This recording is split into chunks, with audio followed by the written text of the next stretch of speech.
Hello everyone. Today I would like to speak about the red cow as one of the scientific proof that the Torah that we received 3,320 years from the creator of the world, it's 100% divine. As you know, we have thousands of proofs. This is one of them.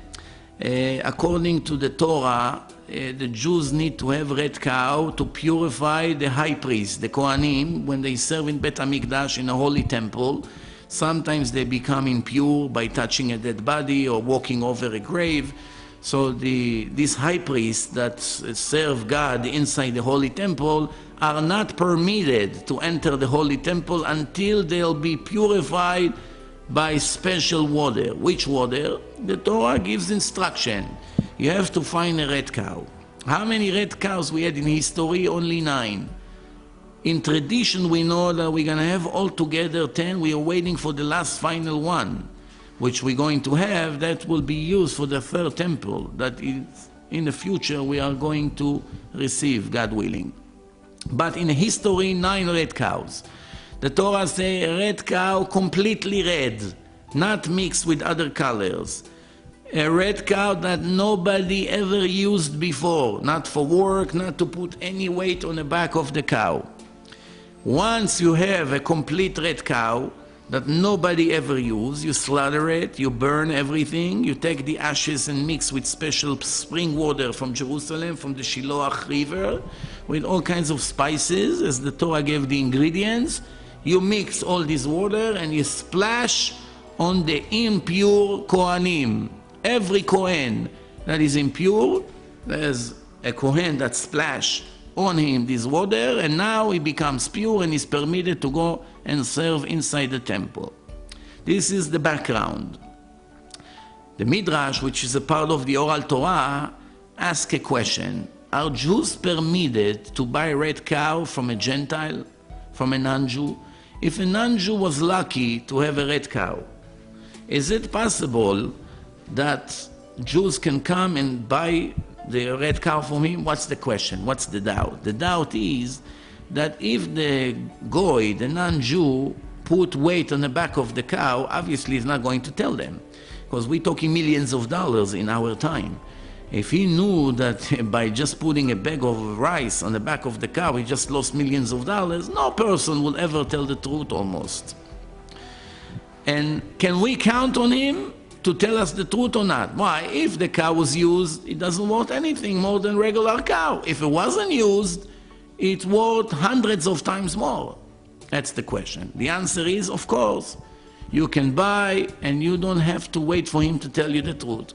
There are 2 witnesses that can testify if the cow is kosher to be used or not. Like everything else in the Torah, the concept is always that there are 2 indications. Like if you want to know what is kosher from the oceans, it needs fins and scales. If you want to know which animals are kosher, they need to have split hooves and chew their cud. And here the same thing. The Torah said there are 2 signs in the red cow to know if somebody ever put weight on the cow before. What is it? There are 2 hairs in the neck and the eyes of the cow. Those are the indications to know if any weight was put on or not. The Midrash brings a story that the Gabaim, the people in charge of the money in the temple, they came to one Gentile to buy a red cow from him. And the first price was 4 coins of gold, like today, let's say $4,000. And the Jews agree right away to buy it, and he started to bargain with him. No, 5, 6, 7, 10, any price he brings, they agree to pay right away. And he asked his neighbor, excuse me, why the Jews are so generous today? They want to buy this cow for any price. I say, what's going on? Because it's red? The other one told him, no, you fool. Any price you tell them, they'll pay.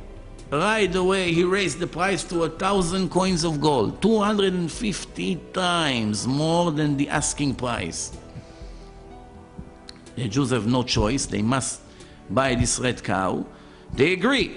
They say, but it's a final price. We come tomorrow with 1,000 coins of gold. Please prepare the cow for us. They came the next day with a big sack full of gold coins. They spill it all on a table. His eyes were blinded from so much gold. But of course, he wasn't interested to give them a kosher cow for their use. So all night he put bags of flour on the back of the cow. By the morning he took off the bags and he brought the cow out. The Jews showed up and the deal is about to be made. And the rabbis told him, before you touch the money, we have to check something. He did not know. One rabbi came to the eyes of the cow and he looked at the eyes and he saw if the eyes are straight, and apparently the eyes became cross-eyed. And the other rabbi took a magnifying glass and looked at the neck of the cow. There are 2 hairs. From millions of hairs that the cow has, 2 of them are unique. Once you put a weight on a red cow's back, those 2 hairs falling down. The rabbi was looking for it and he found them. They are down. The rabbis told him, we're sorry, there's no deal. You fooled us. Yesterday was good, today it's not good. You put weight in the back of the cow. They took off all the coins of gold and left. This Gentile went back into his home and hung himself and committed suicide. But before he did that, he said, bless you, the one who chose this holy nation and gave them all these secrets. This is the Midrash. Now, why do I tell you all this story? Because this story has a solid, strong scientific proof that the Torah was given by the Creator of the world and not by human being. How do I know? Very simple. Let's use common sense. As I said, the cow has thousands or millions of hairs. It's a very big creature full of hair. What human being possibly was even thinking about 2 of these millions of hairs that are unique? Where are the 2? How did he know to look for them in the neck? It could be anywhere. First, how do you know there are 2 out of millions? That's a mystery. Second, finally that you know there are 2, how do you know where in the body, where to start looking for them? Third, how do you know there is a direct connection between the eyes to the weight that you put on the back of the cow? The Torah says once you put weight on the back of the cow, the eyes become cross-eyed for the rest of the cow's life. That's it. And now you know, 2 hairs are down, you can never raise them back up. The eyes are cross-eyed, somebody put weight on a cow, it's obsolete, you cannot use it. The conclusion is very simple. No human being was able to write such a thing. He never had the knowledge. He didn't know what to write, what to look for. He couldn't even imagine such a thing in his wildest dream. Only the Creator of all cows and the Creator of this red cow that knew that secret. This is a divine secret. And he told it to Moses in Mount Sinai, and it was transferred from generation to generation until our time. Otherwise, there's no other explanation. Thank you for your attention, and goodbye.